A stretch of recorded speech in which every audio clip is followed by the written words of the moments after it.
Cristina, good afternoon. How are you doing today?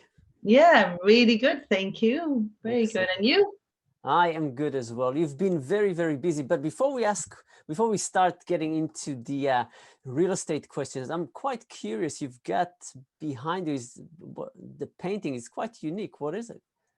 Oh, well, it's quite interesting. That painting was is actually a painting that is called The Magic Shoes. Is a feature film that I was developing when I used to work in the film industry. Okay.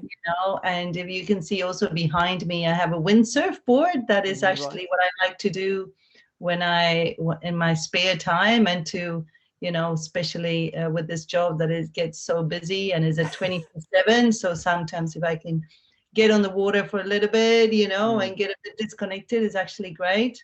yeah. And yeah, and of course the bookshelf is where all the work stuff is. Yeah. It's quite tidy for a busy salesperson like you. Well, the camera is only showing that bit. Right.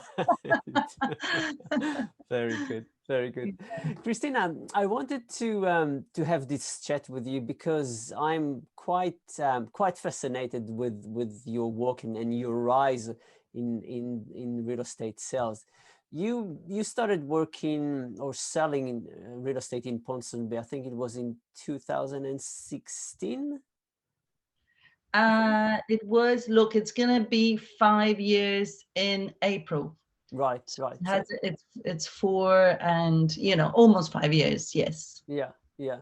And I think, if I'm not mistaken, first year in real estate, you were in the top 10 individual salesperson in the For Bradford company and in Thompson. the central. Yeah. Yeah, when I And was working now, yeah. in Bradford and Thompson. Yeah. And now, Ray White, again, you're continuing to do a great job and constantly get mentioned and getting awards.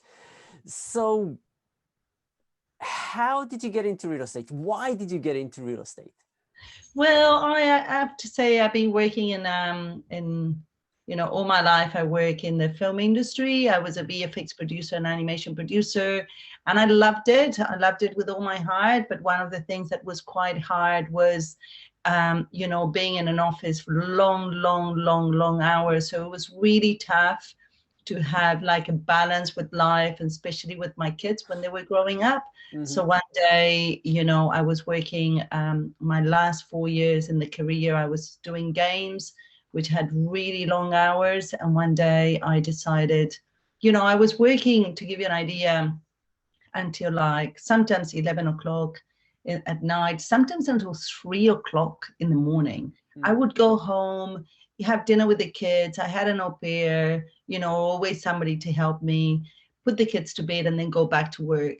So suddenly I actually needed to, spend more time with the kids, and the company that I was working, they closed, and I said, well, this is my chance, because also the film industry in Auckland, my choice was either to go to Wellington or overseas, and I wanted to stay in Auckland because of the kids. So at the beginning, it was a really tough change, I have to say, coming from a very creative background.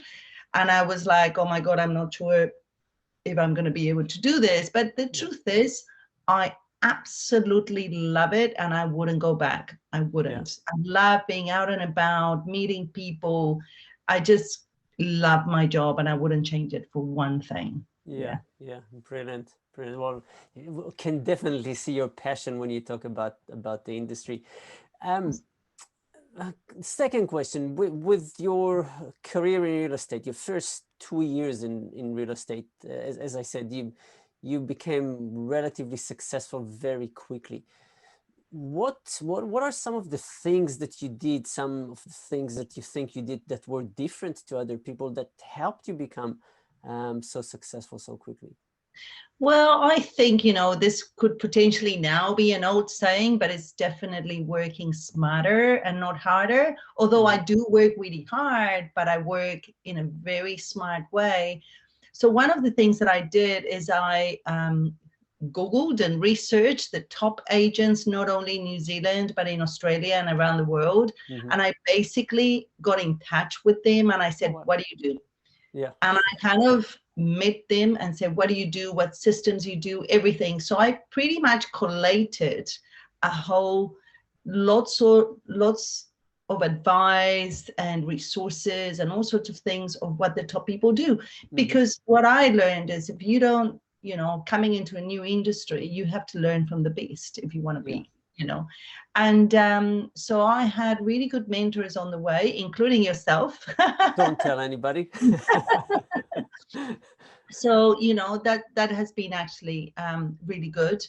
And one of them is still today one of the top agents, I think, in Auckland, and she's also become a really good friend of mine. And so, yeah, that's actually one of the things that I did. But it's interesting because a lot of people say, oh, Chris, you know, you're like such a successful agent and you look like really cruisy.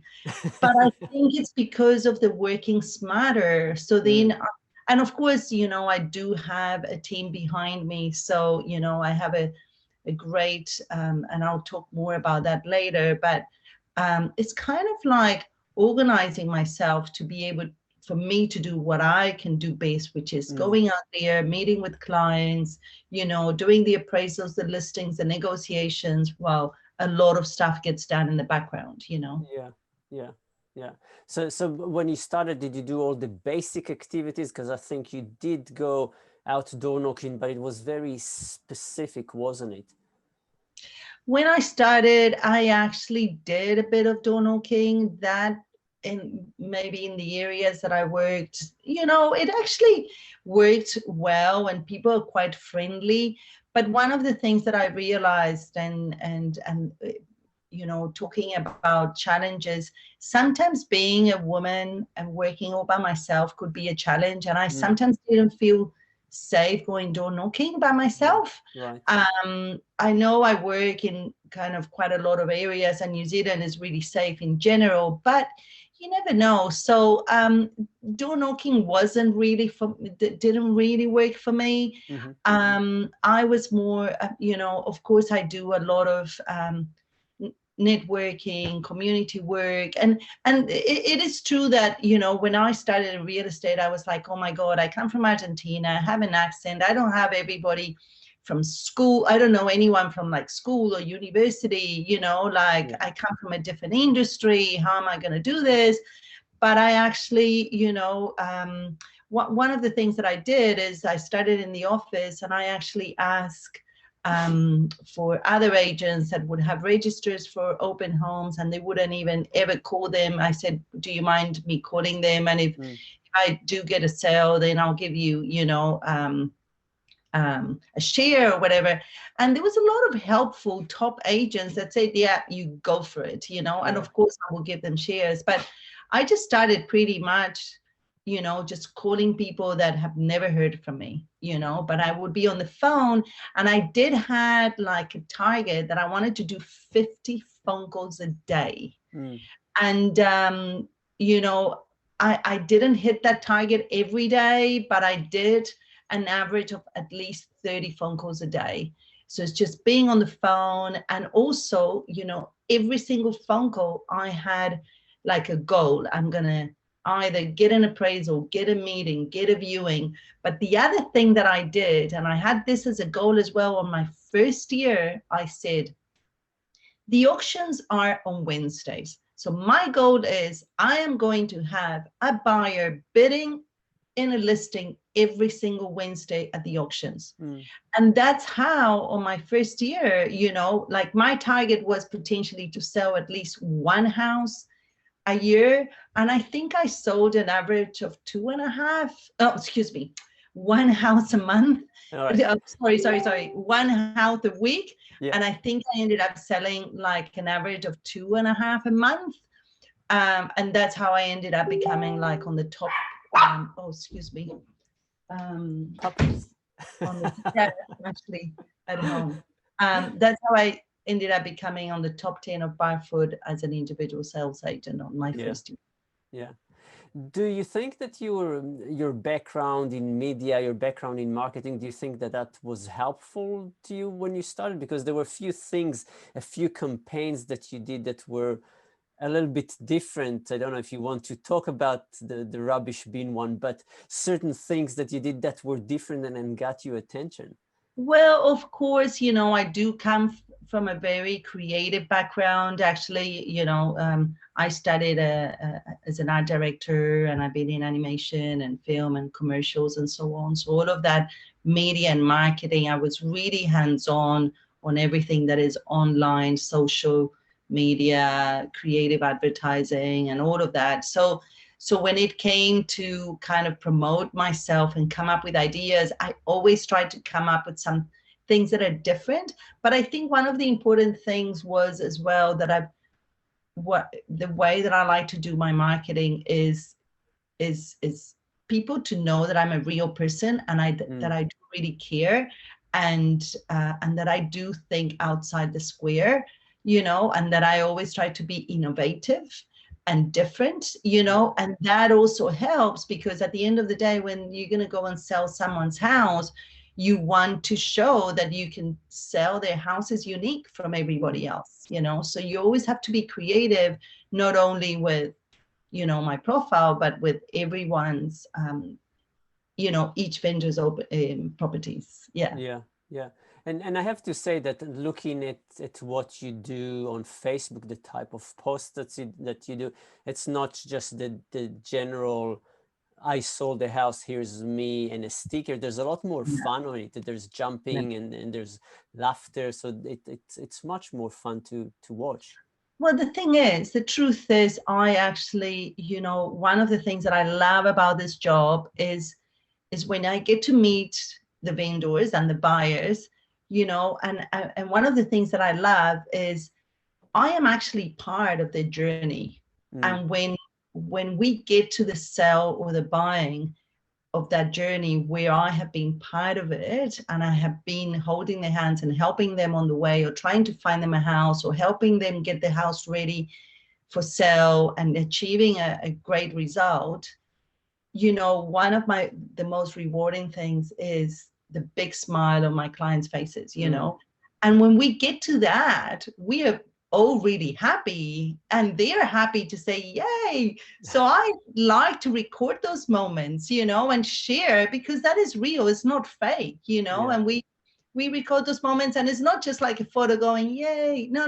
It's actually just putting it a little bit on a video. And I do put little, you know, kind of all sorts of little sparkles sometimes and stuff, because that is how it feels, you know.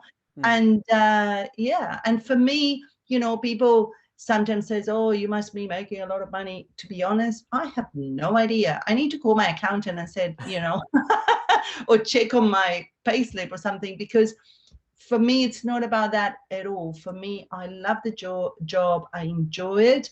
I enjoy meeting people and being part of people's milestones, you know, and that is the most rewarding thing for me, you know. You now have a team, so you've created a team for yourself. And I remember it's something that you always spoke about when you started, that you need to have a team, that you need to create a team for yourself.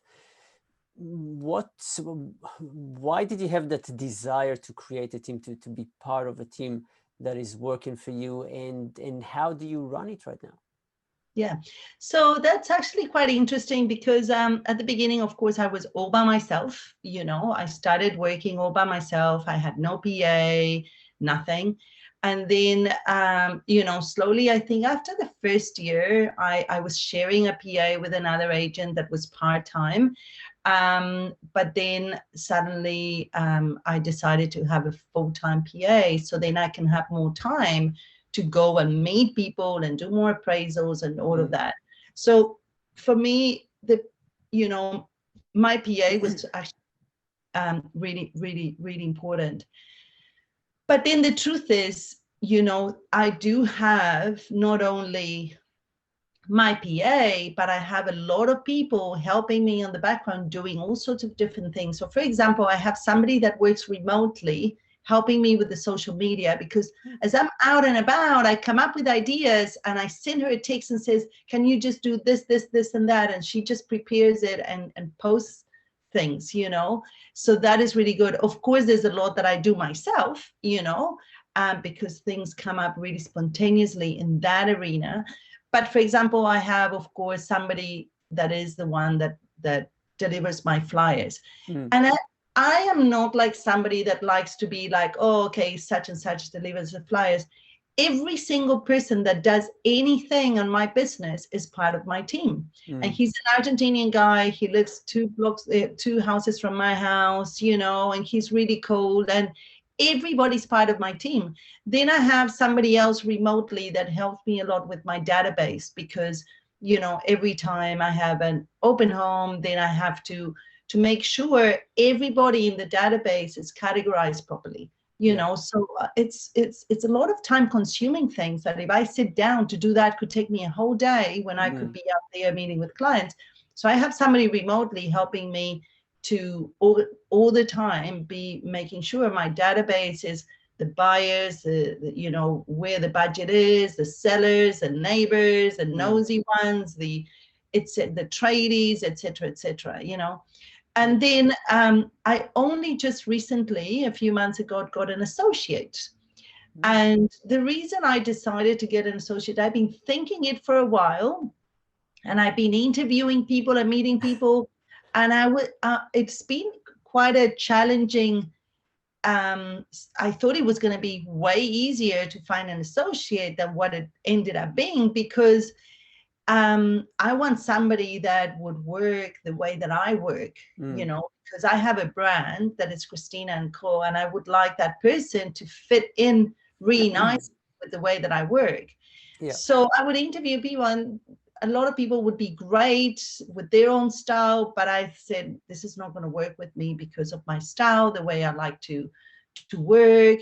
So finally, one of, you know, my best friends, she said, I want to do real estate, and she was really passionate, and we're very similar in so many different ways. And suddenly she's now working with me. But the reason I wanted to bring somebody to work with me and my team is because, you know, my business is becoming bigger and bigger, and I want to be able to still give the service to all my clients. And it's actually really hard just doing it myself. So the interesting thing is, when I actually, you know, Cherie joined my team, I did an ad in the newspaper, and I said, well, a lot of my clients wish they can clone me. So meet Cherie. And a lot of people say we look like sisters, you know, but we get along really well. And I wanted someone that I don't have to, you know, that I could guide her and train her and so on, but she can, you know, I'm sure she could be out there doing her job, and I know she's going to represent me and our brand or profile, you know, the same way as I would. Yeah. So what would you say are your main challenges right now as your business starts to grow more and more? You spoke about the level of customer service. Is there anything else that is a challenge right now? There's always challenges, you know, and if there isn't a challenge, I like to look for one, you know, because otherwise, you know, I always like to push the limits. So, you know, there's been all sorts of challenges, you know, with COVID and the lockdowns, but I have taken every single challenge, you know, as an opportunity to grow and to do something different, you know. So for example, the challenges of COVID is trying to do things with lockdown. Well, you know, and of course having Ray White Damero Group, they are an amazing company that has embraced the whole digital, you know, and innovation to always be able to do everything digitally, you know. So and I am a very digital person, especially with my background, but being able to do that but still be connected, you know, like we are right now, you and me doing this in a Zoom meeting, you know. Okay. Ponsonby is an exceptionally competitive market. There's a lot of agents working in the suburb. Everybody trying to get their piece. How do you keep yourself different, or how do you differentiate yourself from the other salespeople? Well, the really good thing about, Ponsonby and the greater Ponsonby area and any other area as well is, there's always enough to go around, and the diversity. So, I would work really well. Some clients would want to work with me because of how I work, of my style and my passion, and, I do get really good prices and all of the way that I work. But of course, it's a very diverse community, and it would, I always kind of explain it in a way. For example, in my office, all of the agents, or the majority of the agents, are actually all really successful in their own areas, in their own way, or the way they want to be. And I think that's great. And it's all of us working as a team, and so I just do my own thing, and it's just me giving a good service, and clients really wanting to work with me. Because one of the things, is interesting, because I do get a lot of clients that say, oh, Chris, I want to sell my house. And then I just go and appraise it, and I list it. And I said, okay, what was my competition? I'm always interested, And they said, well, not all of them, of course, I do have competition, but I quite like clients that said, no, I actually just called you, and I decided just to list with you. Yeah. Oh, okay, wow, that's awesome. And he said, well, the thing is, I've gone through a few of your open homes, and you're always calling me back. You're always sending me relevant information. You're always in touch. And so they can see the service that I'm bringing, and they go to other open homes, and those other agents don't do those things. So then sometimes it's just doing what you do properly, and also doing it with love and passion. And I actually love what I do. And I think clients can see that, It's not just like, oh, I'm doing this because I have to, or because I need, no, I love it. I love it. Yeah. Oh. So probably if you think, what is my point of difference, maybe is that because I love what I do, I want to do it the best. I want to offer the best service, the best marketing, the best price. And to do the best, you always have to be ahead with the technology, with everything. And I'm always trying to do that. Yeah. So it's your passion and your constant desire to improve and keep up and find a better solution that works for your clients. Totally. I think the way that I like to live life, and that applies to everything that I do, is every single day I actually like to be a better person, improve my skills. How can I be better in different areas? And this job pushes you to do that, and I love it. Yeah. Fabulous. So sticking with passion, obviously you are working 24 hours, 7 days a week. What do you do when you get 1 minute of freedom? What is your hobby? I think we touched on it earlier. Well, the great thing about living in Auckland, and, I live in Ponsonby, I am 15 minutes away from the beach, from a beach that I, could go windsurfing, and that's what I do. So I windsurf. So that's how you recharge yourself. Yeah. But the interesting thing is that I love my job. So for me, it's not working. For me, it's a lifestyle. But of course, it's good to also,